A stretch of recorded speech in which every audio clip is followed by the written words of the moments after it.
আলাইকুম আমার প্রিয় এলাকাবাসী এবং দূরে থেকে যারাই দেখতেছেন আমার এই ভিডিওটা। দুঃখের সাথে আমি আসলে একটা বিচার দিব আল্লাহর কাছে। বিচারটা হচ্ছে আমি ধান ক্ষেতগুলো এই ধান ক্ষেতগুলো মানুষ আসলে কেটে নিয়ে যাচ্ছে তাদের গরুকে খাওয়ানোর জন্য। তো এটা আমি জাস্ট একটু দেখাবো। দেখেন মানুষের ধৈর্য কোন পর্যায়ে গেলে আসলে এরকম বলতে পারে। আমাকে কেউ খারাপ মাইন্ডে নেবেন না। দেখেন এই যে এই ধান ক্ষেতটা, এটা আমার ধান ক্ষেত। ওই পাশে আরও ছিল। এখন কুয়াশা, এখন প্রায় 8:45 বাজে। এখন পর্যন্ত রোদের কোনো দেখা নাই। তো এই কারণে আসলে এই জমিগুলা পানিতে একটু তলায় গেছিলো, এই জন্য আসলে ধান হইতেছে না ওরকম।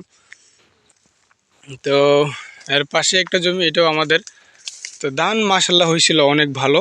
আমার ফলন আলহামদুলিল্লাহ সুম্মা আলহামদুলিল্লাহ ফলন হয়েছিল। আমার এই ধানগুলা চিকন ধান, 29-এর মতো যে ধানটা, এই ধানটা আমার শুকানোর পরেও 4 মনের উপরে ছিল। এবং বীজের মাপে তো প্রায় এই সিজনে। তো আজকে হচ্ছে ডিসেম্বরের 23 তারিখ, ডিসেম্বরের 23 তারিখ 2025। তো ভিডিওটা দেখানোর উদ্দেশ্য হচ্ছে এইটাই। আমি আমার এলাকার পাশে যারা দেখতেছেন ফেসবুকে অথবা ইউটিউবে, আমার ইউনিয়নের, রায়পুর ইউনিয়নের যারা দেখতেছেন 40 খাওয়ানিয়া গ্রামের, তাদেরকে বলতেছি, আপনারা যারাই এই কাজটা করতেছেন, আমার এই ক্ষেতটা যারাই কাটে নিয়ে যাইতেছেন গরুকে খাওয়ানোর জন্য, আপনাদেরকে আমি কোনো বকা দিব না, আমি কোনো গালি দিব না। আমি সবটাই আল্লাহর উপর ছেড়ে দিব। আল্লাহ অবশ্যই বিচার করবেন। তার আমি কি বিচার করবেন সেটা আমি বলে দিব না। তবে আমি আল্লাহর কাছে দোয়া করব এটাই, আল্লাহ যদি ওনাদের হেদায়েত দেওয়ার মতো যদি রাস্তা থাকে আপনাদের তাহলে আপনি ওনাদের হেদায়েতের মাধ্যমে তাদের এখন পর্যন্ত যা হয়েছে ঠিক করে দেন। এর পরবর্তীতে যদি আরও কাটে নিয়ে যায় তাহলে আপনি ওদের বিরুদ্ধে আপনি সর্বোত্তম আপনার রায় ফয়সালা করে দিবেন।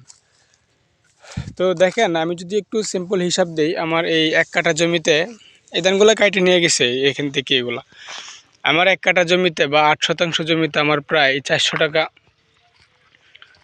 400 টাকা হাল খরচ গেছে। আমি কথা বলতে বলতে যদি আমার ওই জমিগুলো দেখাইতে যাই, ওই দেখেন আমার মোটর সাইকেল এখানে, ওই যে মোটর সাইকেল, কিন্তু কুয়াশার কারণে দেখা যায় না, 9টা বাজে প্রায়।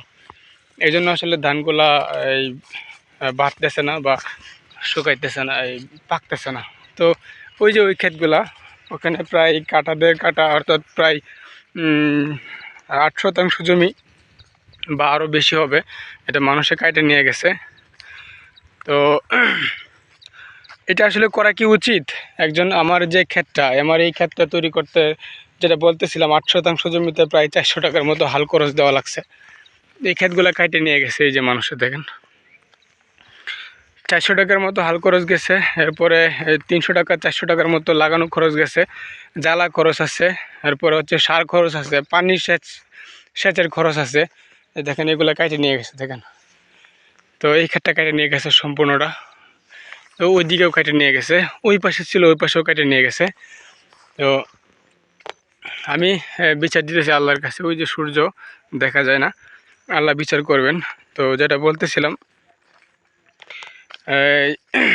যারা আমার ভিডিওটি এলাকার পাশে যারা দেখতেছেন, অবশ্যই আপনারা সবাইকে একটু সচেতন করে দিবেন। যারা আপনাদের জানাশোনার মধ্যে যারা আছে তাদেরকে বলে দিবেন যে এই অবস্থা। ইন্না লিল্লাহি ওয়া ইন্না ইলাইহি রাজিউন। দেখেন এটা কালকে ছিল না, আজকে ইনশাল্লাহ এটা নিয়ে গেছে। দেখেন কতটা জায়গা নিয়ে গেছে। এর বিচার অবশ্যই আল্লাহ করবে ইনশাল্লাহ, আমি আশাবাদী। আমি কোনো গালি দেবো না, আমি কোনো বকা দেবো না। দেখেন কতটা জায়গা নিয়ে গেছে, ওইদিকে তো নিচে এগুলো এখান থেকে নিয়ে গেছে। তো এটা কি যুক্তিসঙ্গত? এটা কি কোনো মানুষের কাজ হইতে পারে? কোনো চরিত্রবান কোনো ঘরের সন্তানের কাজ হইতে পারে? কোনো সচেতন, আমি আমি আমি জানি, আমি বিশ্বাস করি 1 টাকা যদি আল্লাহর রাস্তায় দান করা হয় তাহলে তার 70 গুণ পর্যন্ত সওয়াব বৃদ্ধি করে দেন। আমি এটাও বিশ্বাস করি যে যদি 1 টাকা কারো ক্ষতি করা হয় তার থেকে তার ডাবল এমনকি ক্ষতি করে দিতে পারেন আল্লাহ তাআলা। আমি আল্লাহর কাছে বিচার দিতেছি, আমি কোনো বকাঝকা করব না। বকাঝকা করলে আল্লাহ নিজের বিচার নিজেই করে নেওয়া হবে, এই জন্য আমি কোনো বকা দিব না। তো আমি একটু কথা বলতেছি, লম্বা হয়ে যেতেছে। এটা আসলে কোনোভাবেই কাম্য না, এটা কারো সহ্য হবে না। আমার প্রায় প্রতি 8 শতাংশ জমিতে প্রায় 1000 টাকা খরচ গেছে। 1000 টাকা খরচ করার পরে আমি যদি এই ধানটা যদি আমি ধান প্রাকৃতিক কারণে নাই হইতে পারে, আমার ধান হইল না। আমি খেরের যে আটিগুলো আছে, খেরগুলা 1 কেজি খেরের দাম যখন ক্রাইসিস থাকে খড়ের, তখন আমার প্রায় 15 টাকা কেজি পড়ে। এই ধানটা ভালো হয়েছে আলহামদুলিল্লাহ। এটাতে পরিপূর্ণ আধুনিক মাত্রায় আধুনিকভাবে যে চাষাবাদ করে আমি চাষাবাদগুলো করছিলাম, কিন্তু আসলে সময়ের ব্যবধানে ধানটা নিজের ছিল না, কিনা ছিল জ্বালাটা, এই জন্য আসলে ওরকমভাবে হইতেছে না। দেখেন একটা গোছা, এখানে একটা ধানের শীষ। তো এক কথা বলতে গিয়ে আরেক কথা বলা হয়ে যায়। একটা ধানের শীষ মাশাআল্লাহ সুন্দর হয়েছিল। তো বীজের মাপে আমি মাপছিলাম আসলে চিকন ধান যেটাতে ভালোভাবে পরিপক্কভাবে পাকছিল, ওইখানে প্রায় আমার চিকন ধানটা প্রায় 6 মণের উপরে গেছিলো ওই ধানটা। এটা মোটা চিকন ধানটা ওই যে উপরে ওইখানে মেশিনের পাশে আমাদের। তো আসলে কি বলবো, তো এইটাই আমি আসলে বিচার দিলাম আল্লাহর কাছে এবং এটাকে সাক্ষী হিসেবে রাখলাম।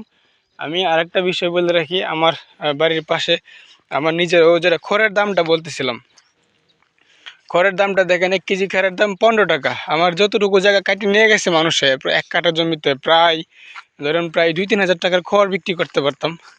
এবং আমারই তো নিজেরই তো গরু আছে, আমি তো নিজেই গরু পালি, আমার গরুর জন্য তো আমি খাওয়াইতে পারি, তাই না? তো আপনারা কেটে নেবেন কী জন্য, কাটে নিয়ে যাবেন কী জন্য? এর হিসাব তো দিতে হবে আল্লাহর কাছে। আমি বারবার বিচারের কথা বলতেছি, কেউ মন ক্ষুণ্ণ হবেন না, আমি আসলে দুঃখে কষ্টে বলতেছি। দেখেন আমার জায়গায় আমি জিনিস লাগাইছি, আমার জায়গায় আমার জিনিস পচে গলে পচে নষ্ট হয়ে যাবে, আপনারা নেবেন কী জন্য?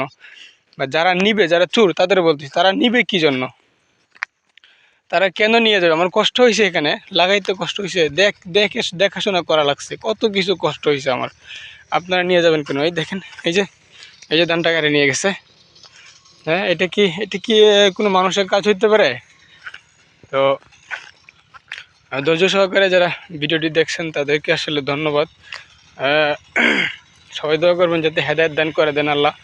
হেদায়েত না করলে যেন তার উত্তম পরিকল্পনা করেন।